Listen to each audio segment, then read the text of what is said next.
Aujourd'hui, nous allons parler de polyphonie. La polyphonie, qu'est-ce que ça veut dire? Plusieurs sons. Quand on est pianiste, on a vraiment l'habitude de jouer plusieurs sons à la main droite et à la main gauche. Bienvenue sur les sons du piano, une chaîne qui parle de technique de piano, de répertoire, d'expressivité au piano, de musicalité et puis aussi de théorie. Vous êtes nouvelle ou nouveau sur cette chaîne? Venez nous rejoindre. Pensez à télécharger gratuitement les 2 bonus que je vous propose. La polyphonie, c'est la superposition de plusieurs voix et chacune des voix a son intérêt propre. Elles peuvent se jouer toutes seules en étant tout à fait compréhensibles. Elles ont du sens. Dans cette vidéo, je vais vous donner des exemples chez Bach. Et puis aussi, je vais vous donner des exercices progressifs pour que vous puissiez enfin jouer, par exemple, des pièces de Bach. Aujourd'hui, je voudrais vous parler de polyphonie sur une seule main. La musique n'a pas toujours été polyphonique, une mélodie avec des accords ou du contrepoint. C'était de la monophonie, une mélodie qui se jouait avec un instrument. C'est vers le 9e siècle, et ce jusqu'à la deuxième moitié du 16e siècle, que la polyphonie est née et a duré. Alors pourquoi je dis jusqu'au 16e siècle? Parce qu'ensuite, eh bien, ça a été l'avènement de la musique plutôt verticale des accords. Petite parenthèse, les accords, ils sont nés vers le 14e siècle. On écrivait des mélodies les unes sur les autres et on se rendait compte que c'était toujours les mêmes notes qui arrivaient ensemble. Et bien, c'est comme ça que sont nés les accords. Et de la musique contrapuntique, on va dire, de la musique faite de mélodies superposées, eh bien, est née la musique plutôt verticale avec les accords. Il est habituel d'avoir plusieurs sons au piano, ce que je disais tout à l'heure, à la main droite et à la main gauche. À partir du moment où on a 2 voix à la main droite, on joue avec 3 voix. Je vous donne un exemple de pièce à 3 voix, issue des petits préludes et fugues de Bach. Je vous le propose en version piano, du piano digital, et puis aussi en version orgue, parce qu'on entend beaucoup mieux les sons qui sont tenus. Petite astuce pour vous qui jouez sur un piano numérique, si vous avez par exemple du Bach à jouer justement avec des notes à tenir, par exemple une pièce à 3 voix, eh bien mettez-le en version orgue et vous entendrez tout de suite si vous tenez bien les notes qui doivent être tenues. Des blanches pointées, parfois des notes qui durent sur plusieurs mesures. Et ça, on le voit tout de suite. Alors c'est pour ça que je vous ai donné l'exemple en version donc piano, orgue, et puis pour le fun, en version clavecin.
vos pièces de piano, il vous arrivera certainement de trouver ce genre de texte.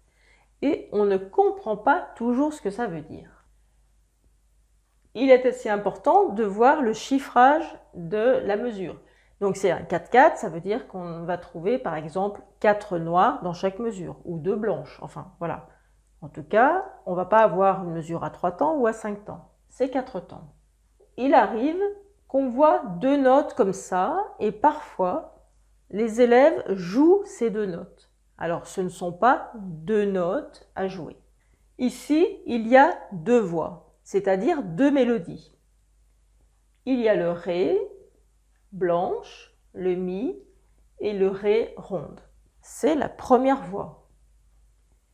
La deuxième voix, c'est Ré, Fa, Mi, Sol, Fa. Ces 2 notes, ça veut simplement dire que le Ré, il est tout seul le temps du noir, mais il continue sur le deuxième temps. C'est un exemple qui est issu de la méthode Bartók-Rzeszowski et je vous le joue tout de suite au piano.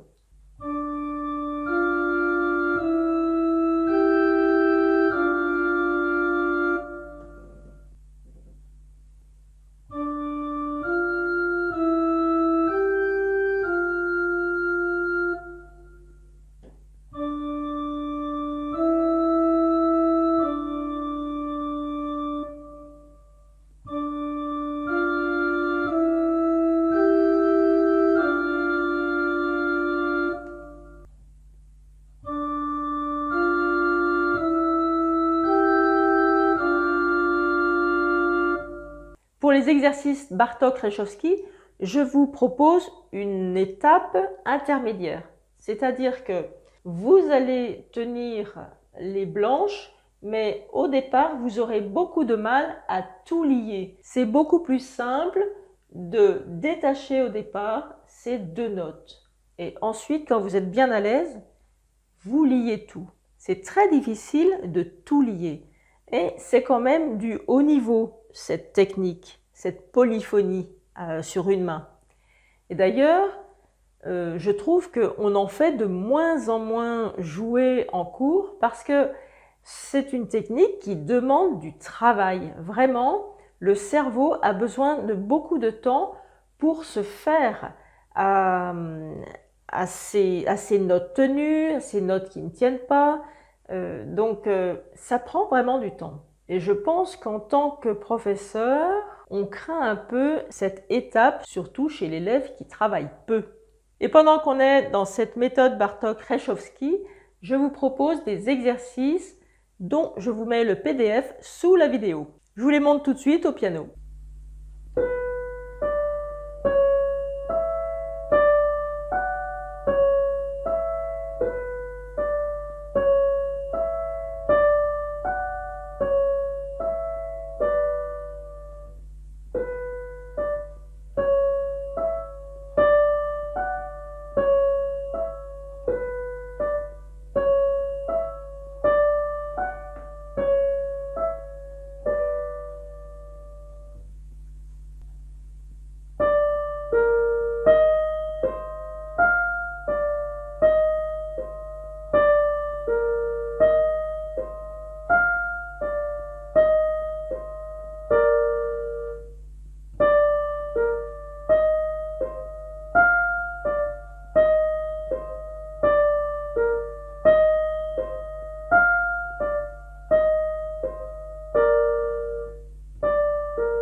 nous arrivons au petit échantillon que Bruno m'avait montré par mail. Il me posait la question, il ne savait pas comment jouer ça. Et ce n'est pas la première fois qu'on me pose la question, je crois même que j'ai dû évidemment expliquer ça à mes élèves. Si on ne sait pas vraiment comment lire ça, on se dit qu'il y a 5 temps dans la mesure. Et là, j'ai oublié de mettre le chiffrage. C'est du 3/4. Donc 3 temps dans la mesure. La main droite, on discerne bien les 3 temps. Là aussi, là aussi, là aussi. Et en fait, ici, il y a bien 3 voix. Vous avez la voix du bas avec les jambes des notes en bas. Et si on compte les temps des notes qui ont la hampe en bas, eh bien, on a bien 3 temps. 1, 2, 3, 1, 2, 3. Les silences sont toujours importants en musique. Et là, parfois on dit les silences, c'est inutile, ça sert à rien. Non, pas du tout. Parce qu'une mesure et une voix, c'est toujours rempli de notes, mais aussi rempli de silence. Une mesure, c'est plein comme un œuf. Celui-ci est très important, ce silence. Il est le premier temps de cette voix. 1, 2, 3, 1, 2, 3. Pendant que la main gauche, 1, 2, 3, j'allais dire pendant que la main gauche, pendant que la partie basse de la main gauche, 1, 2, 3, joue ses temps, 1, 2, 3. Alors, techniquement, comment ça se passe? Eh bien, on a les doigts qui collent. Le doigt joue, mais reste collé pendant qu'on joue le pouce, et ensuite le pouce reste collé pendant qu'on rejoue le si. Et ici, c'est la même chose. Do, on garde le do enfoncé pendant qu'on va jouer le mi, et on rejoue le do pendant que le mi est enfoncé. On voit tout de suite ça au piano. Les sons se tuilent. On parle souvent de tuilage.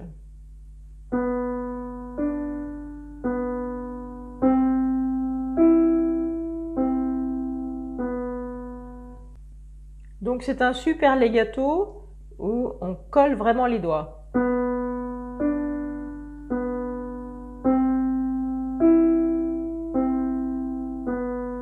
Et si je compte, ça fait 1, 2, 3, 1, 2, 3, 1, 2, 3, 1.